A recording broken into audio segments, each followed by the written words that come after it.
first Elgato HD60 many years ago. It was an incredible device that still serves me today in my current setup. It was cutting edge for its time, but it does have a bunch of limitations, especially when it comes to today's standards with game capture hardware. For instance, it wasn't real time, so if you were streaming, you'd have to add a delay, or if you were recording, you'd have to add a sync point just to make sure that you could shift over the gameplay just to match up with your face cam.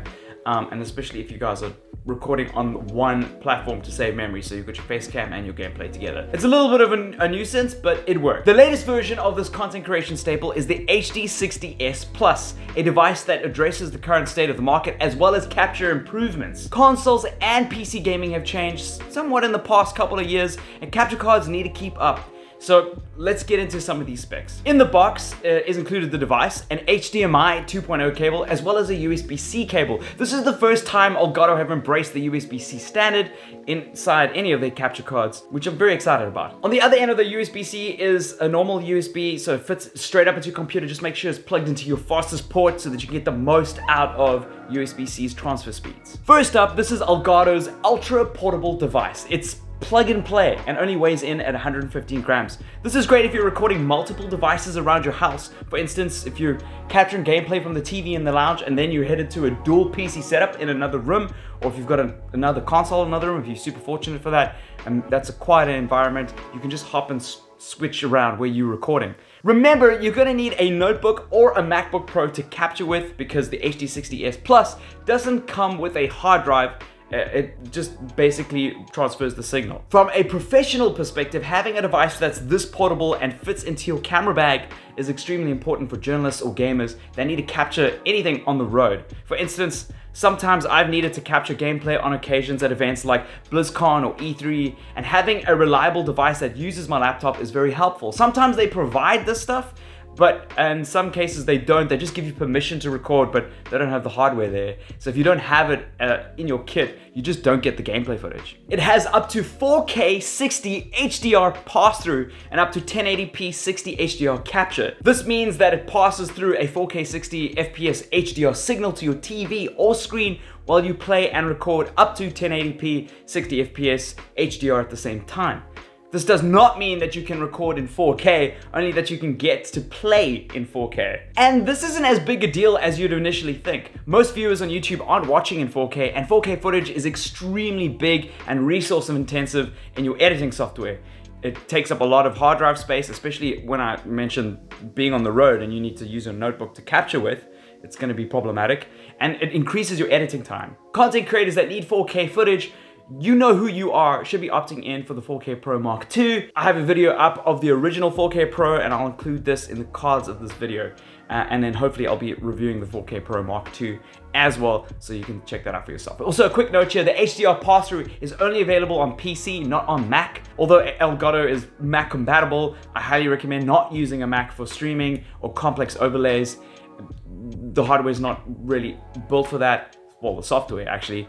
Simple recording is fine, but anything extra like HDR in this case is much better on a Windows PC. Doesn't mean you can't do it, just means I don't recommend it. The Elgato HD60 S Plus also includes instant game view, which means that what you see in the preview window in your capture software is exactly what you're gonna be seeing on your main screen at exactly the same time. This means that there's zero delay. I wouldn't use this screen to play from. I know some people might think that that's a solution, but it means that there's no need to add a delay to any of the other sources in your scene, like your face camera or your mic audio when you're streaming, to compensate for like any delay. Also, this provides immediate feedback as to what's going out onto stream. You don't have to wait for it, those couple of milliseconds to see what's happening.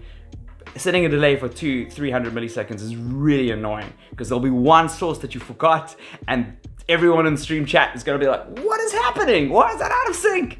And then you have to like scroll through because you probably aren't monitoring the audio. It's a nightmare. It has flash recording built into the game capture software that is free to download. This allows you to buffer a recording for a period of time that your PC allows. Maybe you don't have enough hard drive space, maybe you've got a limited amount, so you won't have to miss a shot for a recording.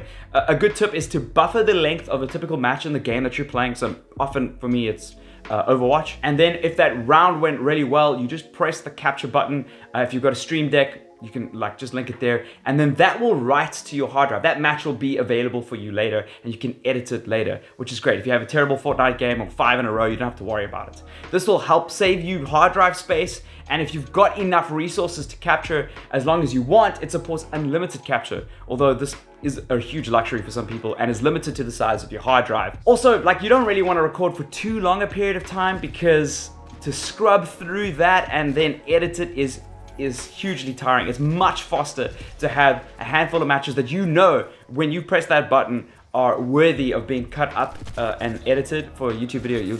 It will happen a lot quicker. If you're a content creator or streamer that needs a basic device that does everything, this is it. You need to take a look at the HD60 S Plus. The downside, if you can even call it a downside, is that you need a PC with you at all times to record. There are benefits to this, and mainly that you're limited to how powerful your PC is when it comes to the amount that you record. It's not recording to the actual device, remember? So if you've got a bigger hard drive, you can record it for longer periods of time and record more and sift through that. You're not limited to what that device, physical object, can provide for you. Elgato is a reliable name for streamers. We all know their hardware. I've got a bunch of Elgato products. I am sponsored by Elgato, so this video, by the way, they provided the actual device. But I have bought most of my Elgato products when I was abroad. When they weren't in the country, I'd get them shipped to a friend's house. I'd put it in my bag, unbox it, carry it back home, because we needed them. And to be a professional content creator, you need something of that caliber. Anyway, Elgato keep bringing these powerful devices to the market to tackle so many different use cases, and I'm just really excited for the bunch that they're going to be dropping soon. Hopefully, I'll be able to review some of them very soon. I'm going to leave some footage playing for a little bit for you of the actual quality of both the audio and the gameplay at a pretty high bit rate. I'll have the bit rates and stuff on screen for you guys so you can see what this device is capable of doing.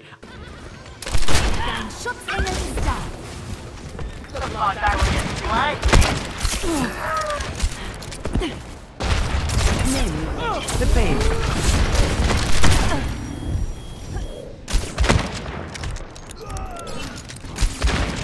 I have a dual streaming setup, so I have 2 PCs that I stream between. One is dedicated for the gameplay, and the other one is dedicated for streaming, capturing, and locking, loading. I'm very fortunate. Not many people have a setup as complex and as expensive as that, but it does demonstrate how powerful this device is between 2 of these rigs. Also, it works with Xbox One X and PlayStation 4 and PlayStation 4 Pro, especially with the HDR. And remember, you can only capture that HDR on PC. Let me know what you guys think. Do you have any Elgato products at home? Is the HD60 S Plus something that you are considering getting or upgrading to? Are you starting streaming? Let me know. I want to hear all about it from you guys in the comments below. I'll see you guys in another video. Cheers.